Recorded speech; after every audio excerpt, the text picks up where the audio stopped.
Okay, so let's see what's up this week. We have a test on Wednesday, first part of test 2. We are expecting that to be on SVG and on the sort of neighbor stuff. So either you'll click on something or put the mouse over something and somehow. I'm recording, yeah. I have that little red circle there in the green cloud. Thank you. So test 2, part A is on Wednesday. It's in the room. So all you online people come in. And hopefully I'll have to talk to Redmond, make sure who's in his class. What's he doing on Wednesday? I'm in there. On Wednesday, we just do group time for a capstone, so we should be out of there on time. Okay, thank you. Yep. All right, so the test is 75 minutes plus 5 more minutes you can squeeze out of me. Expect SVG. That's mainly about syntax, a little bit about logic, but mostly about syntax. I tell you what I want, where I want it, and you just have to look up the syntax and slap it down. And then the sort of neighboring stuff. So there'll be some like grid of things, and you will have some event, the mouse over it or clicking on it, and then do things to the neighbors. So in one of my examples in Minesweeper, we were clicking. In my neighbor thing, we were mousing over. In your chess version, you were mousing over again. So, there may be different events, but it's the event where you're over something and then trying to do something to things around you. And then typically there were associated a bunch of logic of, don't do it if it doesn't exist kind of logic. So even if it works, but if there are errors that are popping up, so if you inspect and you're seeing errors, that's how I'm going to grade that. Among other things, I'm going to right click on your page and inspect it and run it various times in various ways and see if I get any error. If I get error messages, you will lose some points. Not a lot, but some, because it's not just a matter of what it does, but are you capturing all of the, are you protecting it, making sure there are no errors? Are you guarding all the cases?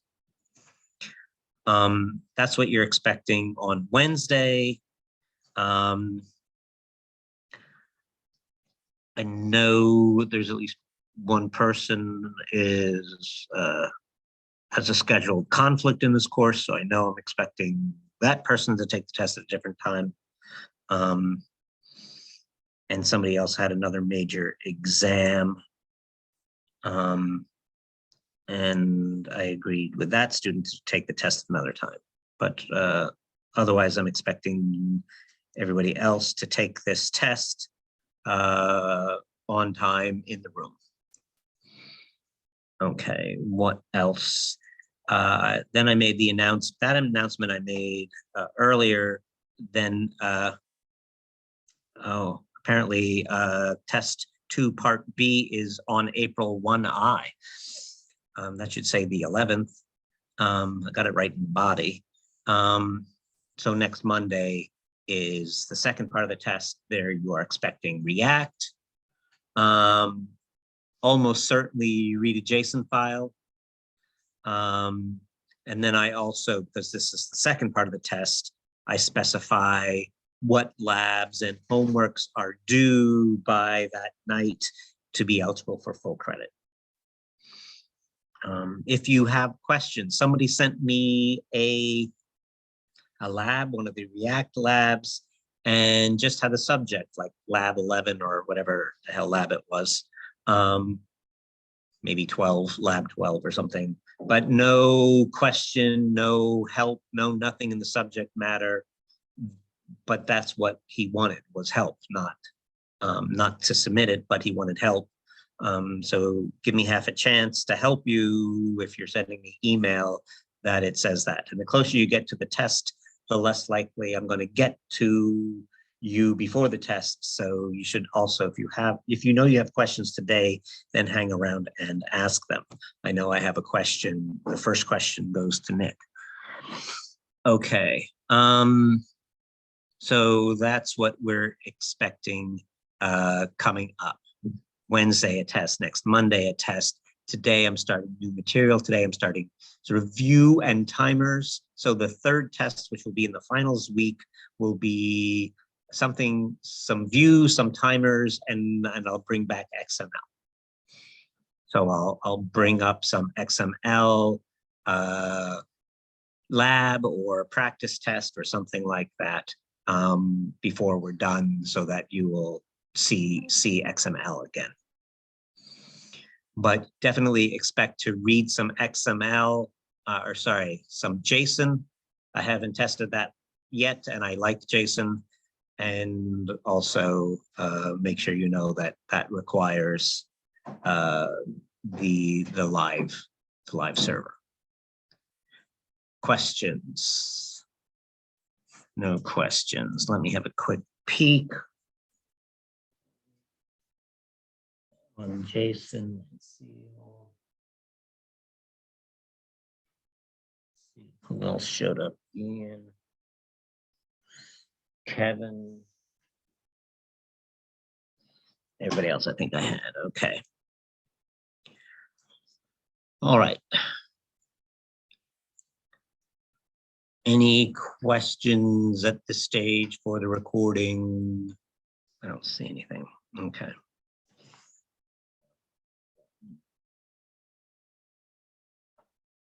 Okay. So, and this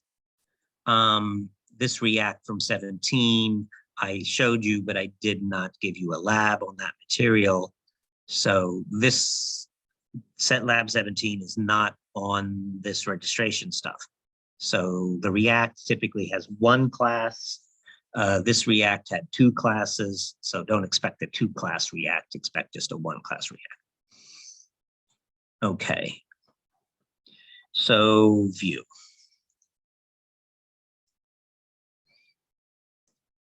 That's not what I want.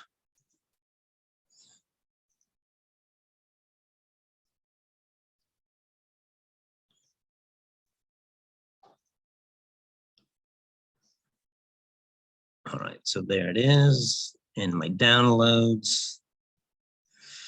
Open up code.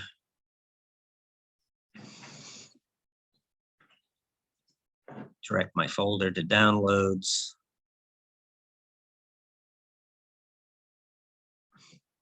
And let me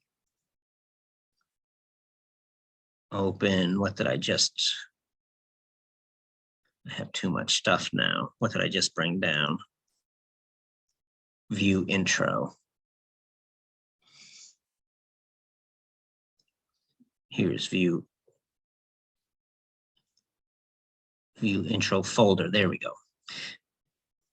So I've been trying to be a good boy and separate my HTML from my CSS from my JavaScript. In Vue, there is a lot more action on the HTML, which we will see. So even though the strict sort of thing that's in script tags, I will put off on another file, there will be related things, related Vue things on the HTML. That's one distinction between the HTML of React and the HTML of Vue. So there will be a lot less complete. In React, we tended to generate almost everything from scratch. We just had a div, put stuff in the div. In Vue, we will have more HTML structure with little sort of tags of view here and there, and then we will also have a script. So it's not as crisp a distinction of like, here's the HTML and here's the JavaScript as say in React. Okay, so I have some style, not much, background color, font, family, and padding. I have my HTML here. I have too many things open. And okay, so I have a connection to the CDN. So that's the same that we've been doing in React. These both work. Right now, this is the one, like if you go to the page about Vue, this is the CDN that they have. They used to have this one, now they have this one. They both still work, but I've been trying to put out, put the one that's on the official page as the CDN that I use, but either one of these works. There is something called VUE 2, which is still around. So if you are, my examples are going to be VUE 3. If you are looking things up and you find something that's entirely in VUE 2, that's fine, I will accept it, but make sure that you connect to the VUE 2 CDN. If you are mixing them, you're going to like screw yourself over. So if you're following my examples, I'm going to be all in 3. If you're one of these people who don't like my examples, you like Googling your own examples, then you might find some 2 stuff, and then you've got to be careful. Okay, so I'm going to do all 3. All right, here's the link to my style. Here's just a plain old header. Here's some div. I am going to apply. This is the div where I'm going to apply my view. In React, this div would have been completely empty and I just would have generated everything dynamically. That's not what I'm doing here in Vue. I'm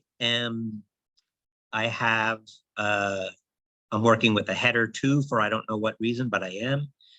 And within this div target, this is the div where I'm going to aim my view at. And things that are curly are going to be sort of substituted in.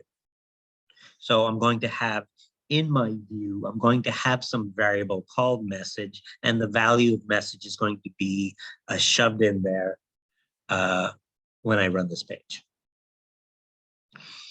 I have down below a paragraph, and I have the same curly message down here. I'm not going to apply view to this part of the page. And so curly message will be curly message. There will be no substitution. And then here is the connection to my script, message.js. So let's look at message.js. Okay, so I make a class. So some of it feels React-like. I make a class and then I sort of connect that to the page. And again, like React, if you don't do both, all of your work will be for naught. So here I have something I'm calling message, putting it within with a capital M. It has a data portion. This is where I say what variables I'm going to have, sort of like the state that we had in React.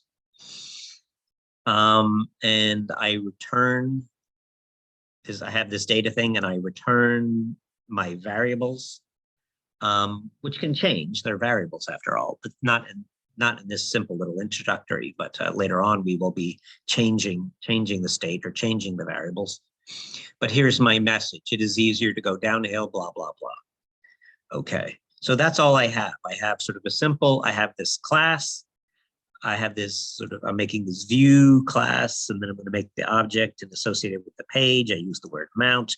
Pound means ID. So if you remember over in the HTML, I had a div that had the ID of div target. And pound, the pound sign or the hashtag, refers to ID.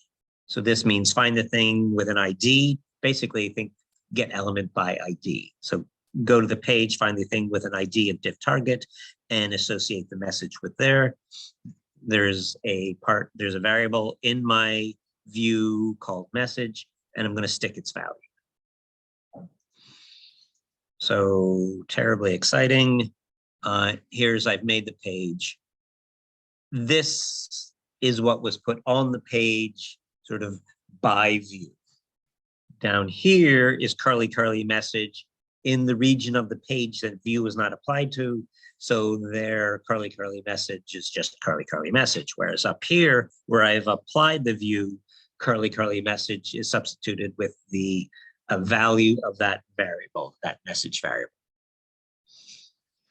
If you've had, and some of you had 341 with me, some of the view notation is at least similar to Jinja. It's not the same as Jinja, but it's like reminiscent of Jinja, like the curly notation. Okay, so that is the most intro program here, just a single variable with a value that doesn't change. Here's how I get it on the page.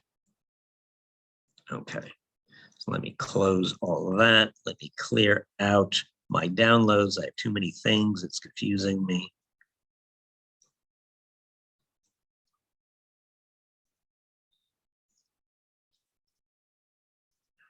Okay. And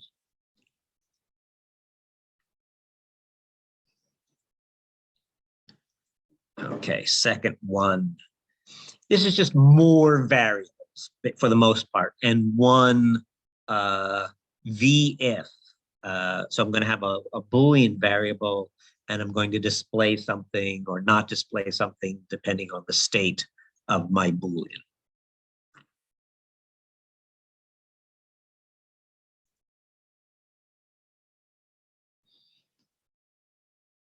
Okay, pulled it down, extracted. Close those. Here's my Mad Lib. Here's my HTML, my CSS, and my JavaScript. Okay, so here's the JavaScript. Here's the Vue JavaScript. So I'm making a, I just have a much bigger data portion here. Still no code, no methods, just data. But I have a bunch of variables that start off as quote, and I have one Boolean variable at the end I call reveal, which is false. So I'm not revealing. And then, so that's all I have in my view.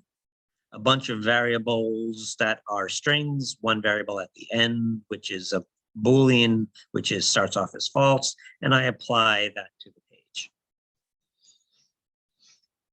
I have some CSS, I have some color, I have labels, I have TD as a table data item, and I have a label that is what reveal. So that's going to be related to that reveal variable I had. Okay. And again, pound again means ID. So the pound that we saw in JavaScript is related to the pound that we see in CSS, and pound usually means ID. Okay. So now here's the page. I'm connecting to the CDN, connect to my style. Down at the end, I connect to my script. I have a table. On one side of the table, I have a label and an input. So I have a label that says boy's nickname, and then I have an input. Now my variables are going to be variable, and that I can have different values. And here's an important thing. This input box has a V model called pip. That means there's going to be a variable. Let's go back to the JavaScript. There was a variable called pip, and that whatever I type into this input box becomes equal to the variable pip, and I don't have to do any events. There's much fewer events. I can have events in Vue, but there's a lot of stuff that is not eventy, that you let the system take care of the events. So I have a big, long, let me run it for you. I don't know if you've ever seen a Mad Lib or not. So you ask, there's some paragraph, but you ask for things to be filled in, a boy's nickname, Freddie, an occupation, chef, adjective, fancy, I don't know, noun, orange, etc. I'm bored already. Okay, then you check to reveal the Mad Lib, and it fills it in.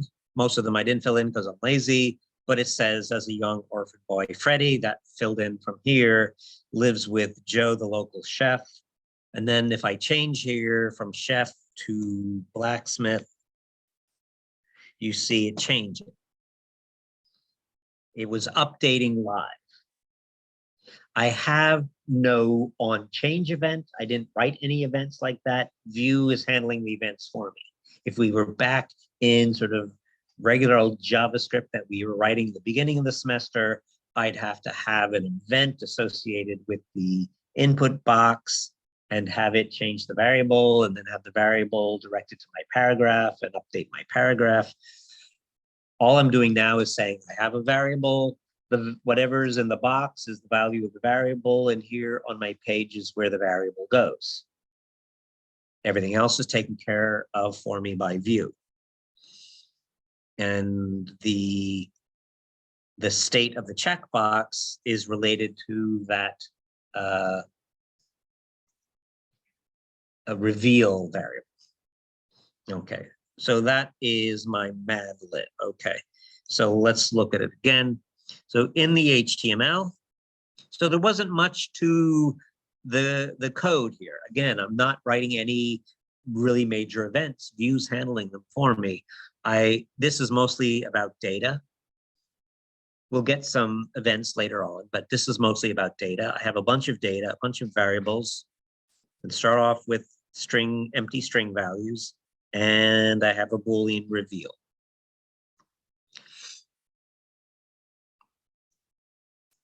I have an input box where the user can enter something, and I say that for this occupation box, the V model is blacksmith.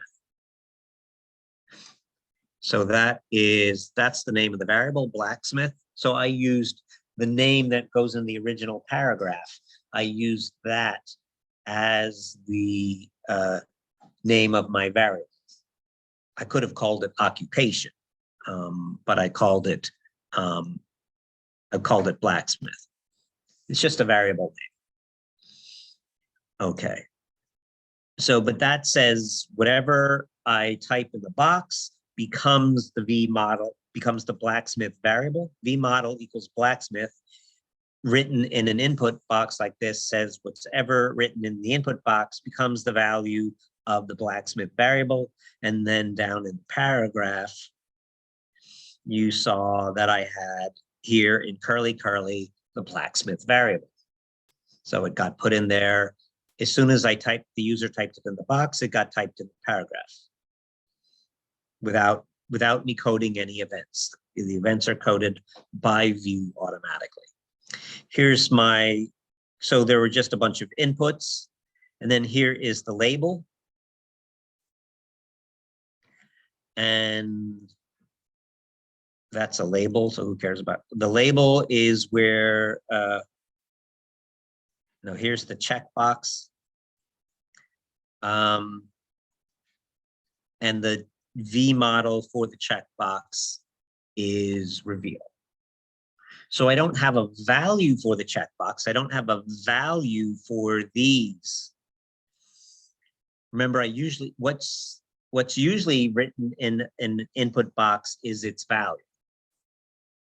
But I just, instead of having a value, I have a V model.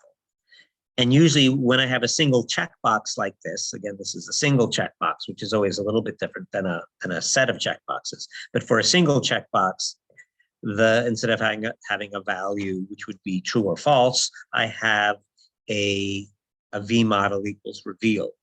So because it's in a checkbox, it'll be a true or false. I started off as false, so the checkbox is unchecked.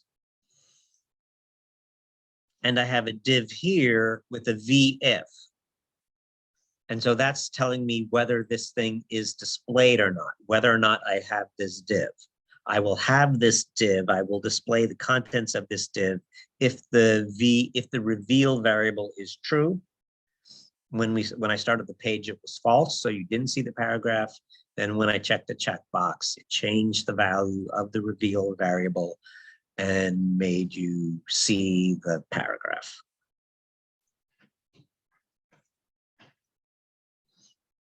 Okay.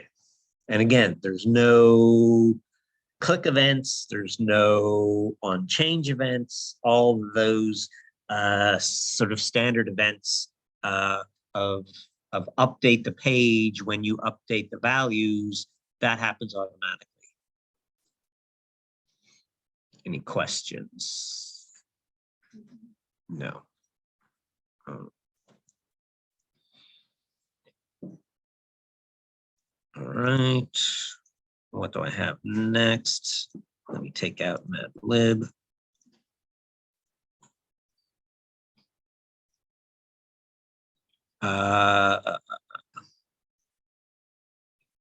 Multiplication table. I want to show that again, with VUE, you can do a lot more in the HTML.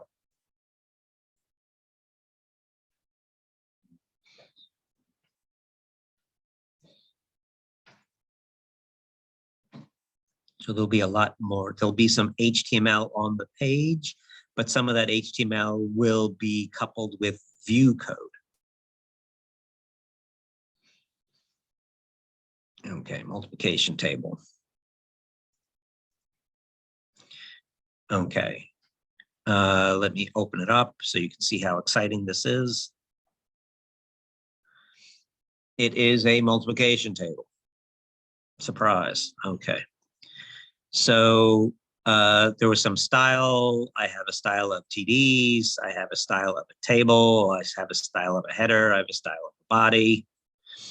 The table I center by saying margin auto. The header I table by saying text align center.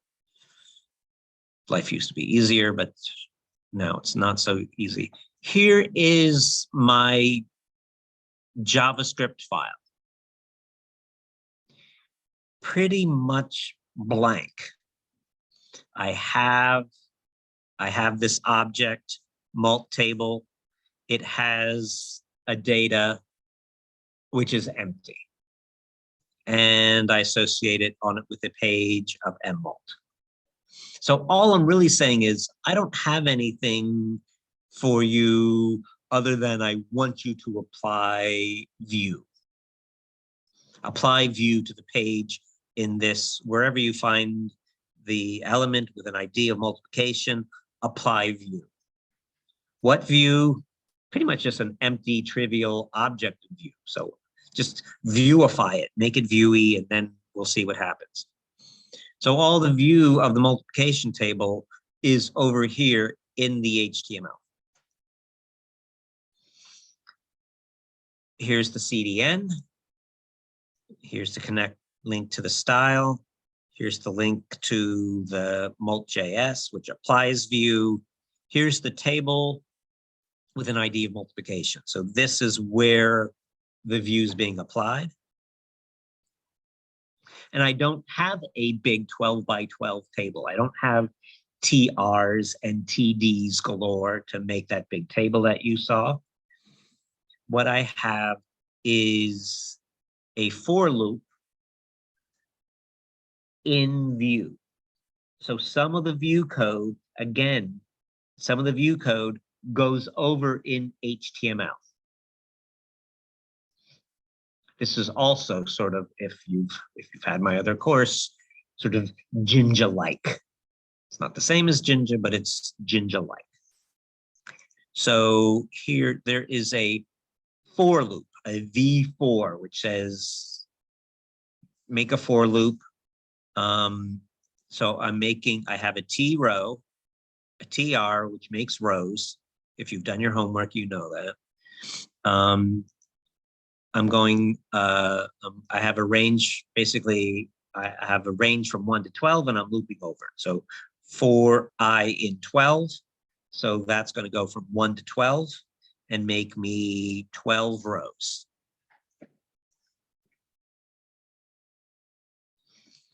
And then within each row, I have a cell, TD, and I have a loop there, a V4 there. And so I am getting 12 cells. So I'm going to have 12 rows, and I'm going to have 12 cells in each row.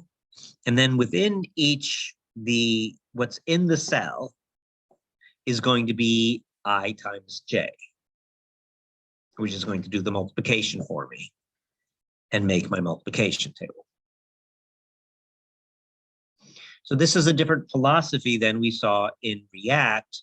In React, we sort of took the HTML was almost completely gutted.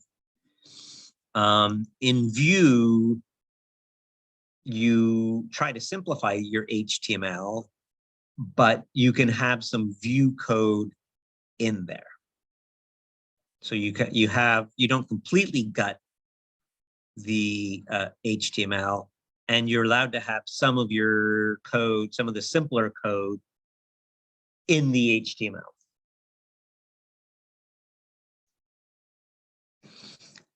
Let's do this. Let's view the page source. What do I see? I see the V4. Okay, so this is client side stuff. Okay, if you can see, if you are looking at a page and you view its source and you can see the code, there's extra crap down here. But if I can see the code and I can see the Vue code up here, then that is client-side course. Well, this is a client-side course, so there better be client-side, and it is. The only thing in the course that requires a server, as we know, was the reading the data files. That required a server for security reasons, not really for code reasons. Okay. But again, so we're using some Vue code within HTML to make a bunch of rows and a bunch of cells within those rows. So there, that was fun. Questions?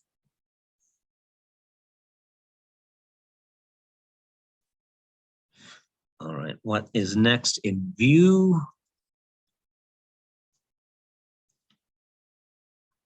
My alphabet is just a fancier version of multiplication table for the most part, but I got to like make sort of a work of art, kind of, sort of.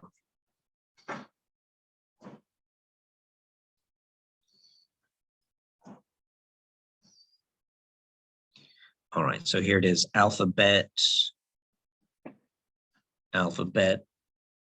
I have a TTF, so I'm going to have an unusual font. So I brought down the TTF for that font. The font looks like a stencil.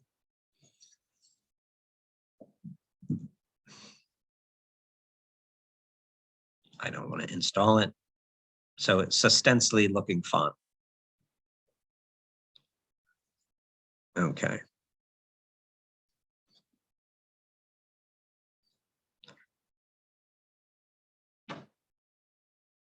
Okay.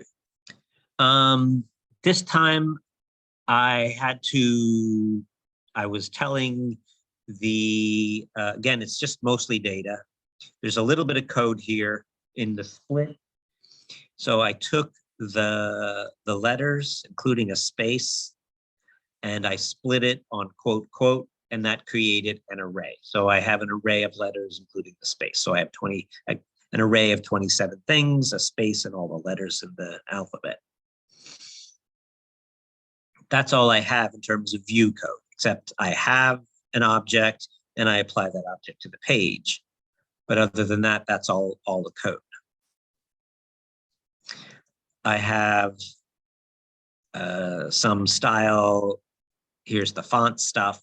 Remember, in your project, you have to have some font. So that's find a fun font and put it on your page somewhere and get those points. And then here, again, this is going to be Vue that's mostly in the HTML. And then I'll give you the next version. The last one today will be more code in the JS than on the page. Okay, the CDN, link to the style. Here's the page with the ID. This is where the code's going to be. I have a loop over letters. I remember that I made letters, and letters was an array.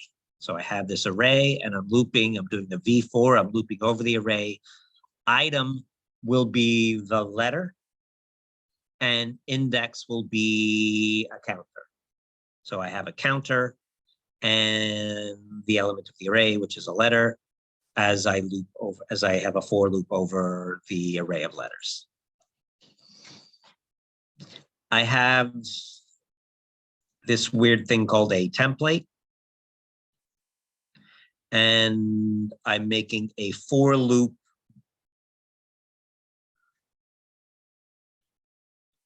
I'm looping over all the letters. So I'm setting up a for loop.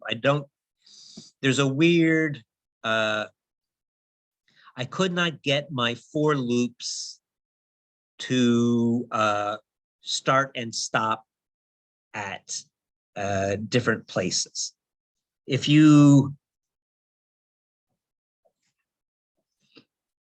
I have to run this for you so that you can see what I mean.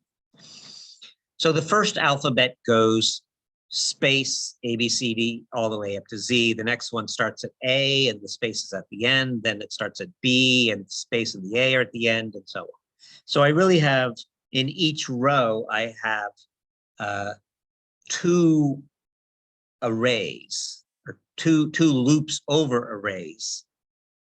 But I'm making different amounts of the array visible.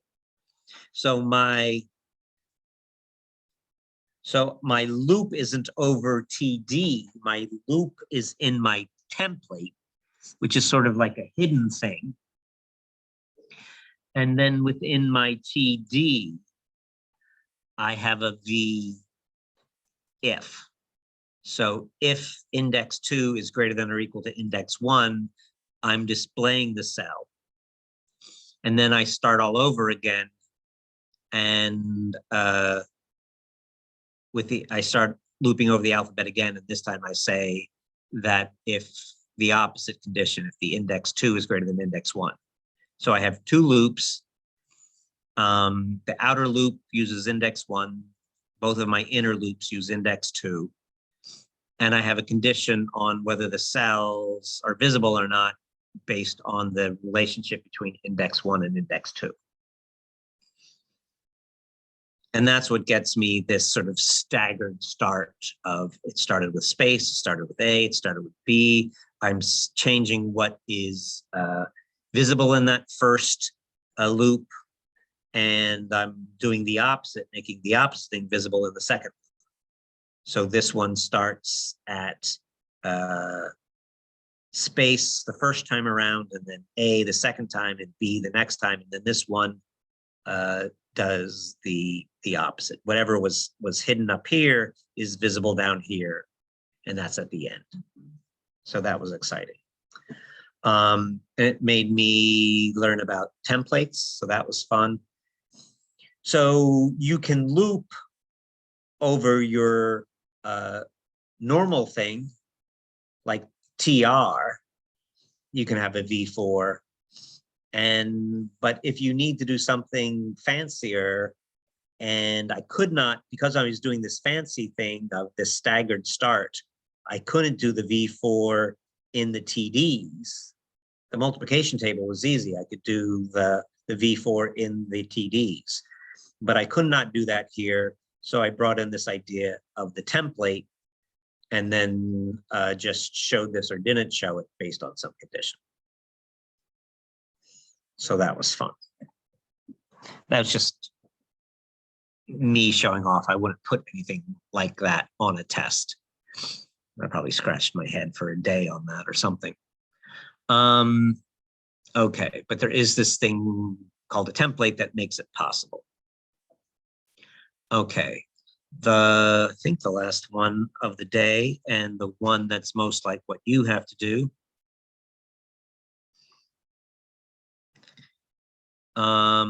Guess a Roman numeral. So this is going to be the most JavaScript code rather than doing so much on the HTML page. And this is going to have like a drop down and a button and sort of getting over to sort of like a normal sort of user interaction in Vue. Okay. Download. Extract. Close all that. Come over here. Guess Roman numeral. All right. Close, close, close. Open, open, open. All right, so here is the guess a Roman numeral. So there's a number between 1 and 100 that we're supposed to guess, but we're guessing it in Roman numerals. So there's a drop-down list of the numbers from 1 to 100 in Roman numerals. And so if I'm a good algorithm guy, which I'm not, I should start guessing at 50, right? Midway or something. Or should it be 51? Who the hell knows? I don't know. Not me.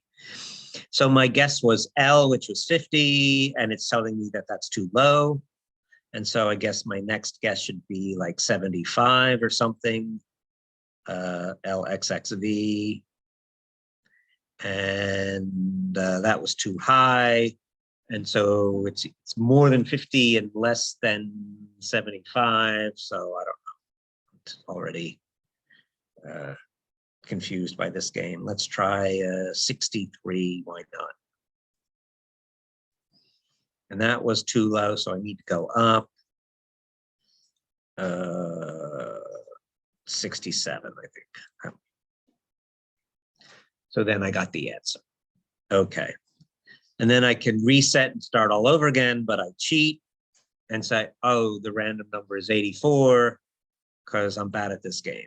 So let's go for 50. And that was too low. And let's go for 84, which was L, XXX, IV. Is that 84? That's 84. Okay, so that is my guess the Roman numeral game in Vue. So let's have a look. Okay, so there is some style, not much. Some style for the body and the input, some style for the select. Okay. What does the HTML look like? I have the CDN. I have the link to the CSS. I have an ID guess. That's what I'm going to be applying my Vue to. I have a drop-down select. The V model is the user guess. So whatever the user puts into user guess, so when I use the drop-down, that value of the chosen options value becomes the value of V model, becomes the value of user guess. The options, there are a bunch of options, and they are looping through and showing you my item. So I have item and index. I'm looping over numerals. Numerals is this big array of the numerals. So that is my loop over the options, creating the items, the possible items. Okay. I have an input, which is a button, which I have two states. I have when the game's over, I do not see the guess button. When I start the game again, I see the guess button.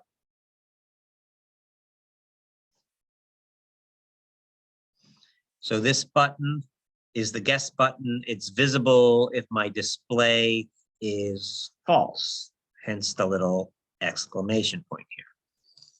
So this button is visible or not visible depending on the state of the variable display. It's a button variable. It says submit guess. And here's the connection between a method and a click. So this is like our old-fashioned on click. It's V on colon click equals make guess. So there's going to be a method make guess, and this is connecting making that connection. I have a header.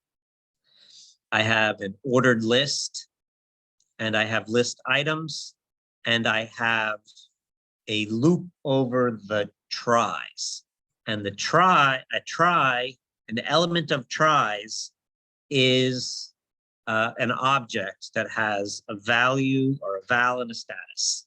You guessed 20 and it was too low. You guessed 80 and it was too high. And again, V4 means loop over it. So as they guess, you don't, right now, you don't see that at all. You don't see any guesses because they haven't made any guesses. But when they make a guess, let's guess 4. There's now that list has that array of tries has one thing in it. Now the array of things has two things in it. Now it's going to have 3 things in it. So that's what this is doing. It's looping over the tries, showing you the value of the try and the status of the try, whether it's too high, too low, or right on the nose. Here's the image. The image has a VF, so you only see the image of the girl if the display variable is true, which is at the end of the game. Here's another button to reset the game. It's only visible when display is true at the end of the game. It's of the type button. It's got a value reset, and it calls the method start new. So we have to find a method make guess, and we have to have a method start new. And here's the connection to the JavaScript. Okay. Here's the JavaScript. It's organized in our normal way, a view sort of object, and connect with the view object on the page. There's data. There's an array of numerals, which I hard-coded. There is a variable, there's an array of attempts by the user, I call tries. It's an empty array. In the beginning, they haven't made any tries. There is a user guess, which in the beginning is empty because they haven't made a guess yet. The initial target starts off at 67. So I hard coded the first game. So then I know what the answer is. And the display is false, which means I'm showing you the button to guess and not the little girl or the reset button. I have a section called methods. There's a make guess and a start new. To make a guess, I'm alerting the user guess. Remember, whatever they had in the drop-down select was connected to the variable user guess. And so I'm just alerting it out. Your guess was 54. I'm finding or actually like LV or LIV for 54. I'm finding the position of that guess. I have the user's try is an object, so I'm using JSON notation.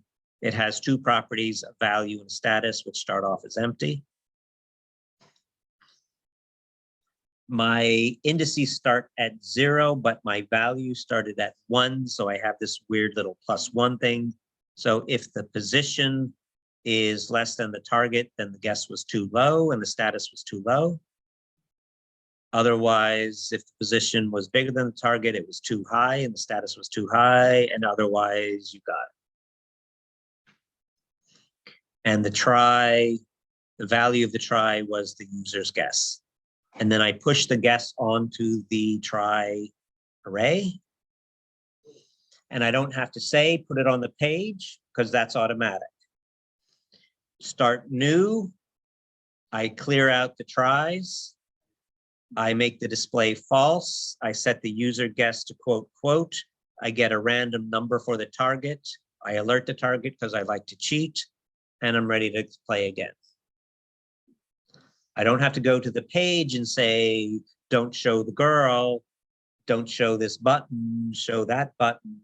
That's all handled by the VIF in the HTML. Any questions on this one? So what you have to make is most like this. Of course, you have to do the hard one. And where do I always start? With a restaurant calculator. It's like my third time I made you do a restaurant calculator.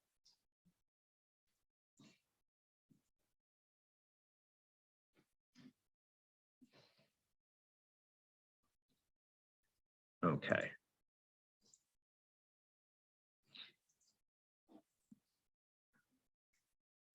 And what are we doing on this restaurant calculator? There's a bill amount, which will be some text input or some number input. Probably a number input would make more sense. A drop down of some predefined tips. 20, 15, 25, etc. A button. If you want to do it without a button, which is possible, if you want to do it without the button, I will accept that. But you should only do that if you know how to do it both with and without the button. But this can be done without the button. The tip is the amount times the tip percentage, maybe divided by 100. And then the total is the bill amount plus the tip amount. And you're displaying both on the page. And you're doing it in VUE. This is one of those ones, if it works, but it doesn't use VUE, you won't get points. You won't get I won't mark it with 100 and say good for you. You have to use VUE. Questions for the recording? No. Okay.